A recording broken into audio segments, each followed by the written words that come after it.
ध्यान दीजिएगा, मैं शुरू करने जा रहा हूं क्लास 11th में ज्योमेट्रिक प्रोग्रेशन। हालांकि पहले ही बता चुका हूं मैं हल्का फुल्का ज्योमेट्रिक प्रोग्रेशन का मीनिंग क्या है।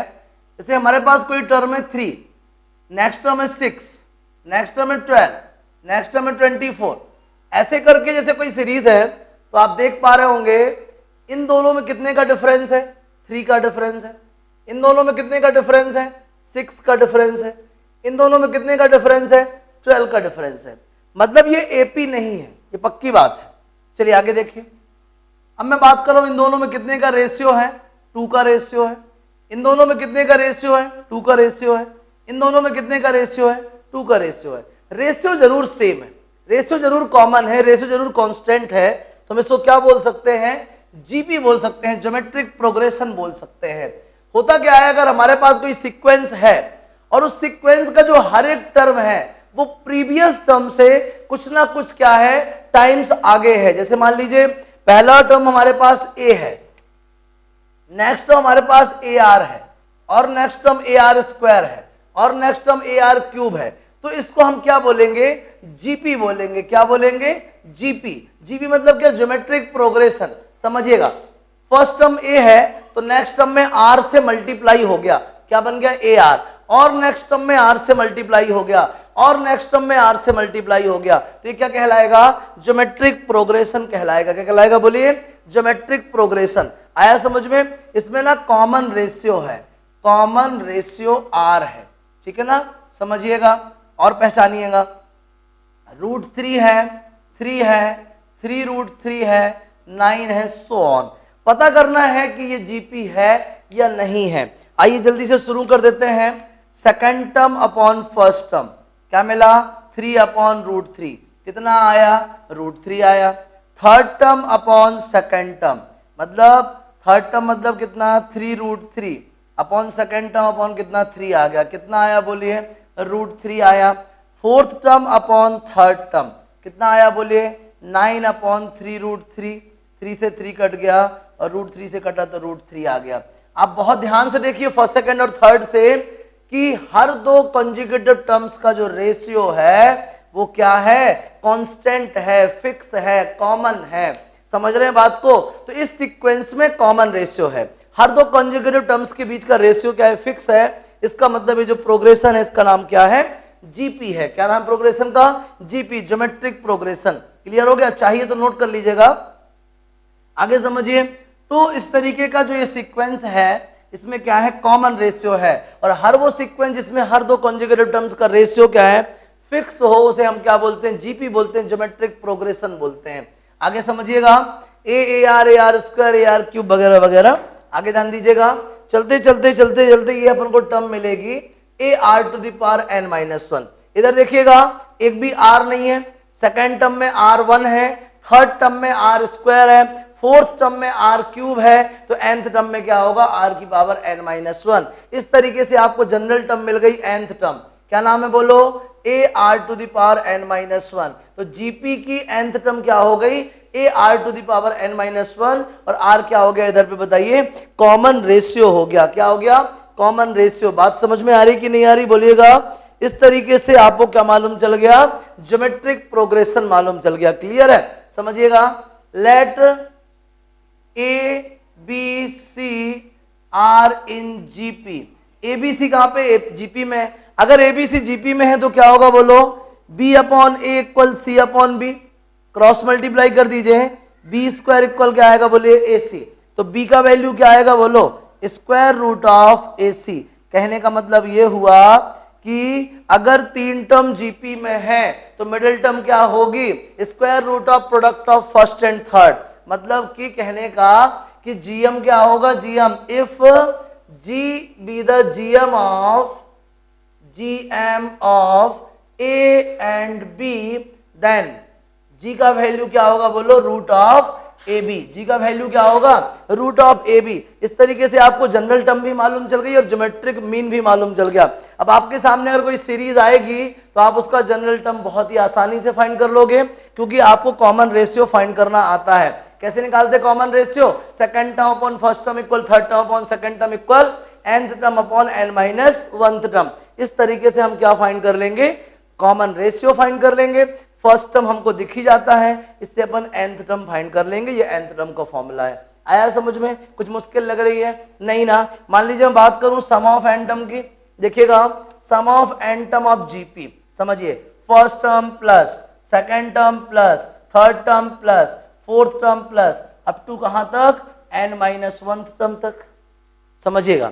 सबसे कॉमन क्या आ रहा है बोलो, a, अंदर क्या मिल रहा है 1 plus r plus r square plus r cube plus r to the power 4 plus r to the power 5 plus r to the power n plus r to the power r to the power n-2 plus r to the power n-1। समझिएगा इस question को कैसे हम simplify करेंगे।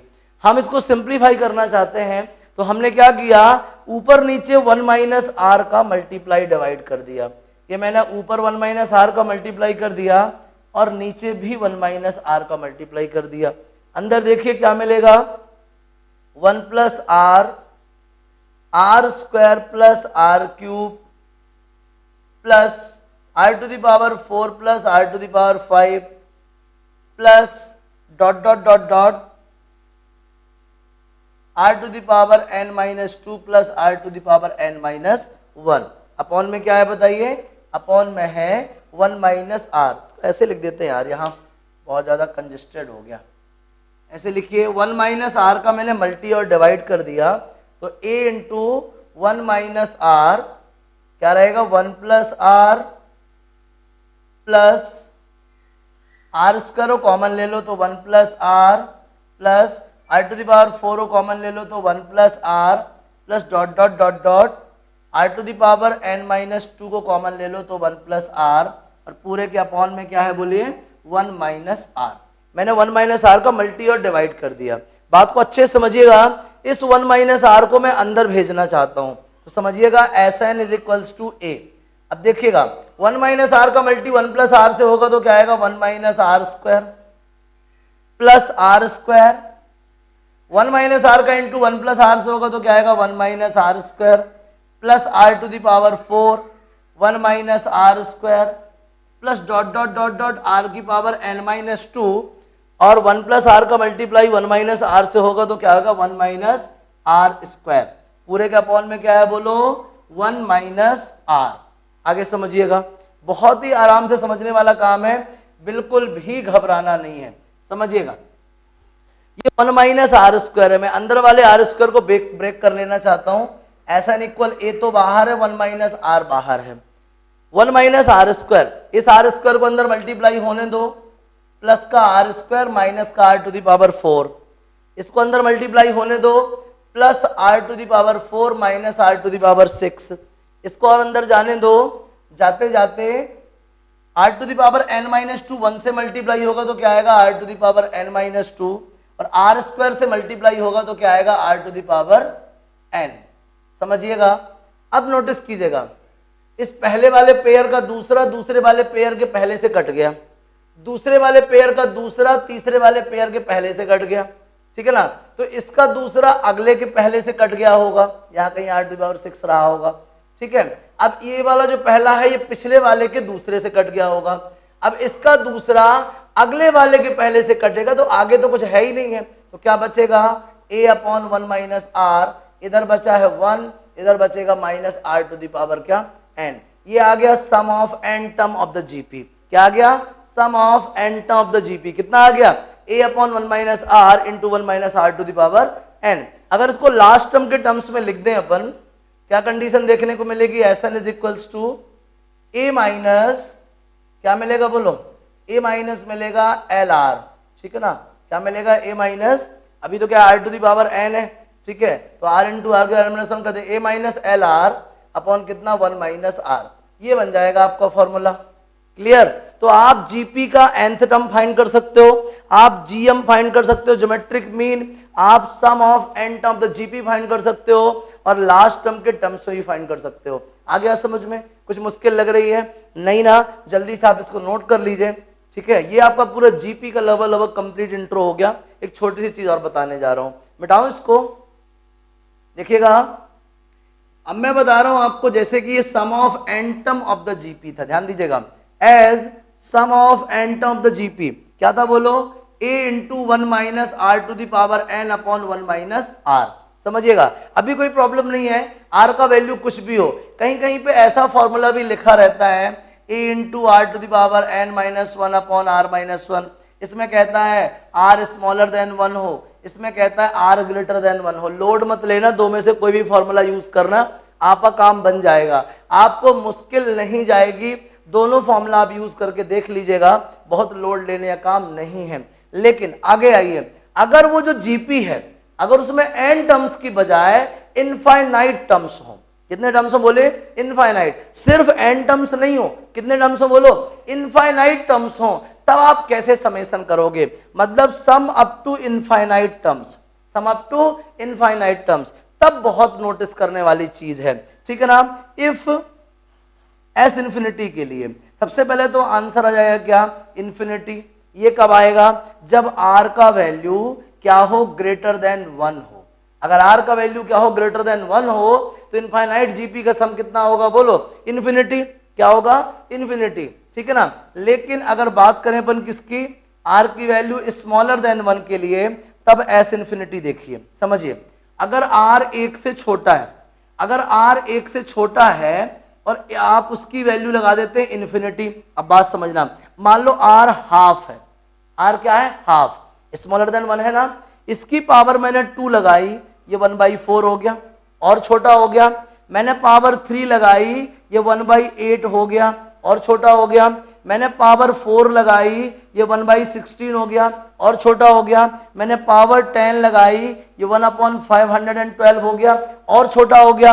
अगर मैंने power कितनी लगा दी, इन्फिनिटी लगा दी, तो ये जीरो ही हो जाएगा ना यार। अगर मैं इस रेसिप्रोकल ऑफ 2 को पावर बढ़ाता जाता हूं तो वैल्यू कंटिन्यूअसली डिक्रीज होती चली जाती है, तो जब मैं इसकी इन्फिनिटी पावर लगा दूंगा तब तो समझ लो ये क्या हो जाएगा, जीरो हो जाएगा। उस कंडीशन में क्या हो जाएगा, ये जीरो। तो फॉर्मूला क्या है, a अपॉन 1 माइनस आर, और आपके सामने क्या है, 1 minus are to the power n। अब r क्या है, स्मॉलर देन 1 है, स्मॉलर देन 1 पे अगर आप इनफाइनाइट पावर लगा देंगे तो रिजल्ट क्या आएगा, zero.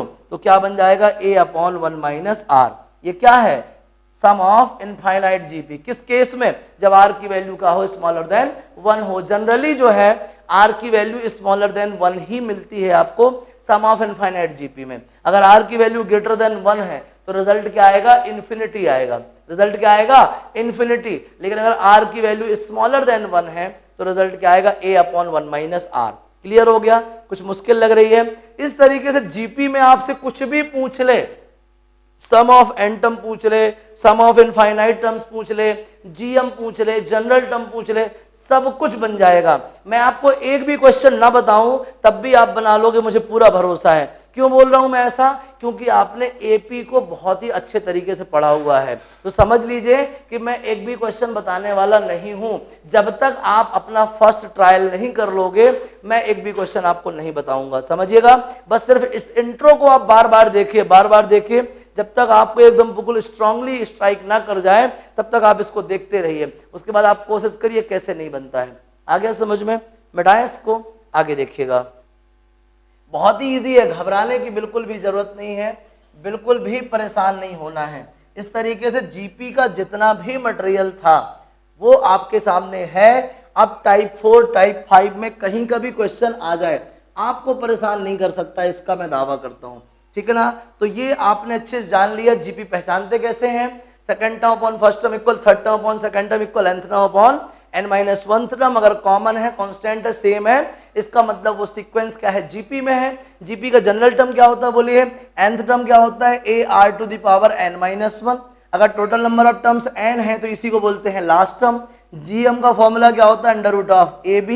Some of n term का फॉर्मूला क्या होता है, a1 minus are to the power n upon 1 minus r, ठीक है ना। दो टाइप के फॉर्मूले देखने को मिलते हैं, r to the power n-1 upon r-1 भी, इसके लिए बोलता है r ग्रेटर देन 1, इसके लिए बोलता है r स्मॉलर देन 1, ठीक है। इनफाइनाइट जीपी का सम कितना होता है, a अपॉन 1 माइनस आर, कब, जब r स्मॉलर देन 1 हो। इनफाइनाइट जीपी का सम होता है इनफाइनाइट कब, जब r ग्रेटर देन 1 हो। क्या मुश्किल लग रही बोलिएगा, बन जाएगा, अच्छे से बन जाएगा।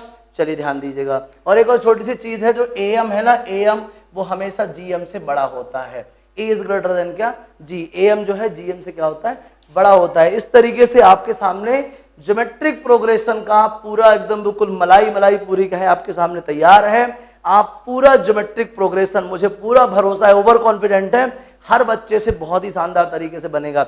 नहीं बनता है तुरंत रिपोर्ट कीजिए। क्वेश्चन इसलिए नहीं बता रहा हूं कि मैं आपकी क्रिएटिविटी चेक करना चाहता हूं, मैं देखना चाहता हूं आप कैसे प्रयास करते हो। अगर मैं बता दूंगा आप कोई कोशिश नहीं करोगे, इसलिए मैं एक भी प्रॉब्लम नहीं बताऊंगा। मैं चाहता हूं आपसे सीक्वेंस एंड सीरीज बने, उसके लिए मैंने इंट्रो दिया, प्रॉब्लम आप सॉल्व करोगे। नहीं बनता है, डाउट आता है, तुरंत कॉल मैसेज कीजिए, सारे प्रॉब्लम बताऊंगा, लेकिन पहले आप इंट्रो के बेसिस पे कोशिश कीजिए। क्लियर? नोट कर लीजिए जल्दी से इसको।